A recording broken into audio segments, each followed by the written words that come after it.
welcome to the Guys Show Rugby Edition. Co-hosting today is the wonderful, beautiful, amazing Debbie O'Leary. You're very welcome to the Bath Pub and to outside the Aviva and everything here. Thank you very much. I suppose we'll kick straight off. It's been a huge couple of months for Irish rugby. A lot of new departures coming, and it's Joel Smith and his new manager. He is indeed. Declan Kidney is out. Joe Schmidt is in. I know it's a Munster moment now. You said a little bit of hurt in your eyes. No, you know what? I think change is good, so we'll roll with it. I think it's going to be interesting to see who he picks, who he decides on, but it's very early in the season, so we'll just see what happens. 3 autumn internationals coming up. I suppose generally they're just kind of a money-making thing. Generally it's good to get to see the players, but for Joel Smith it's... Yeah, I suppose he gets to see what the players are like. Samoa's up first. I think that... I hope that he's going to pick players on form rather than reputation. I think maybe Declan Kidney was a bit, I suppose, went for the reputation a small bit. Sometimes, yeah. Loyalty, I suppose, what everyone says about Kidney, he was loyal to a point. Then some players I was just going to say to the detriment. Some players might disagree. No, but I think Samoa, he'll experiment. I think that a lot of the guys at the moment, he'll see them in the Rabo. They're all the frontline guys will be starting. So he'll have a chance to bring maybe the younger players off the bench, give the likes of, you know, Robbie, Hemshaw and Jack McGrath. Yeah, I was just going to say, gives them a chance to shine and, you know, see if they can fill the boots of some of the players. What do you think about, like, I was thinking, as soon as Munster fans start seeing, there's 8 Leinster players in, do you think that's going to be, it hasn't been an issue to the point, but could it be, could it start? You know, they always give out, but look, if there's 8 Leinster players playing better than 8 Munster players, I know, but I hope he goes on form and doesn't show too much loyalty to the Leinster players, but I don't think he will. Yeah. And you know, Brian has already said in interviews that he's the best manager or coach that he's ever, you know, played under. So I predict good things. Second only to Warren Gatland, of course. Of course, yeah. No, but I predict good things. What of that though? What of that big issue now with this captain sitting? Or is it a big issue? Or are we just making it a big issue for the sake of talking about it? No, you know, I suppose, personally, I hope he doesn't go with Jamie Heaslip. If Jamie's watching. Sorry, Jamie, we love you, but of course it's not Jamie's fault. But they did have a bad season.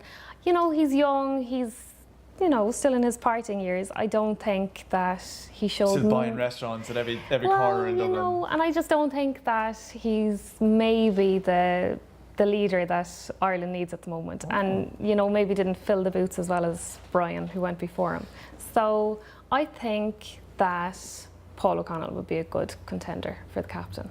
You know, he's not captain for Munster anymore, so it means that he can focus solely on this. But the fact now that Brian has said that he's definitely retiring next year, and there's a World Cup in 2 years, I think why not go with somebody who everybody respects, and I think that's Paul O'Connell.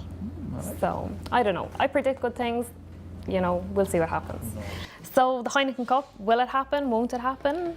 It doesn't come about. It's a big, huge shock for the Irish provinces. I think you'll see more players getting on and joining Johnny Sexton over Straywave if it doesn't come about. Well, I think that it's like Nigel Ray, who's the chairman of Saracens, seems to be leading the pack on this one with the French and English teams, and is saying, you know, we want out unless the whole Heineken Cup is restructured in terms of qualification.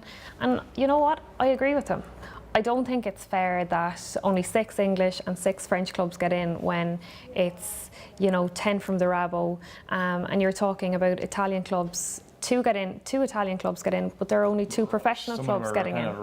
You know, and like the likes of Zebra, you know, who aren't good enough. Let's be frank. You know, they've never won a competitive game, and there they are being catapulted into Heineken Cup, which is leagues above them. And I suppose you see teams in the UK might finish 8th or 9th in the league, but they'd be clearly miles better than exactly. And you know, Nigel Ray is saying, you know, it should be an elite competition with the best teams in Europe. Like Top Gun.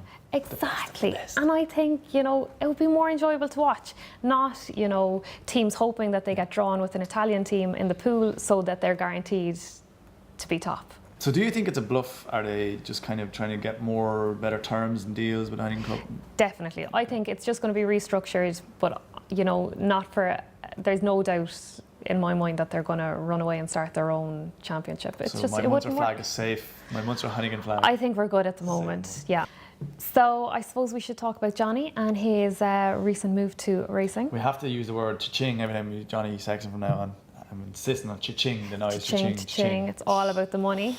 Gone to Raaacing or Racing. You say Raaacing, I say Raaacing. Let's call the whole thing off. They say potato, you say potato. Yeah. Who cares? I've watched the first couple of games. Yeah. He's done all right. He's doing good.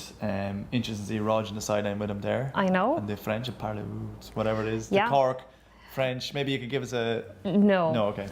But I'm sure it makes the transition a little easier having a fellow Irish person there. His new best friend. Do you think they're really good friends now? After all the years of hate? Yeah, you know what? I think, competition aside, I think if you're in a lonely country on your own, then you're going to... You know a few things. Yeah, you're going to make friends, you know? And I suppose, you know, looking at his paycheck at the end of the week is going to make any homesickness go away. Suddenly, missed out. Oh, look, I don't miss anything. Yeah, exactly. But he's worth, I suppose, from Racing's point of view, he's worth the money. He's probably one of the top out halves in the world at the moment. Definitely. He's Lions... Probably the best. Yeah. I would say Lions player of the year behind Halfpenny. Oh yeah, I mean, once in a lifetime opportunity, you have to take it. I think the only thing is because he was centrally, you know, signed in Ireland by the RFU, you know, they were going to mind him. If there were internationals coming up, he was going to be arrested. That's not going to happen in France. They're not going to care if he's got an international match. So I think that's the only downside. But I mean, the experience he's going to get playing for a top 14 side, you know, it's only going to benefit Ireland in the end. So that's it for a rugby edition of Guy Sports. My thanks to our brand new co-host. We've seen lots more of Debbie over the next few videos. Don't forget to subscribe and click and comment all the rest. We'll catch you next time.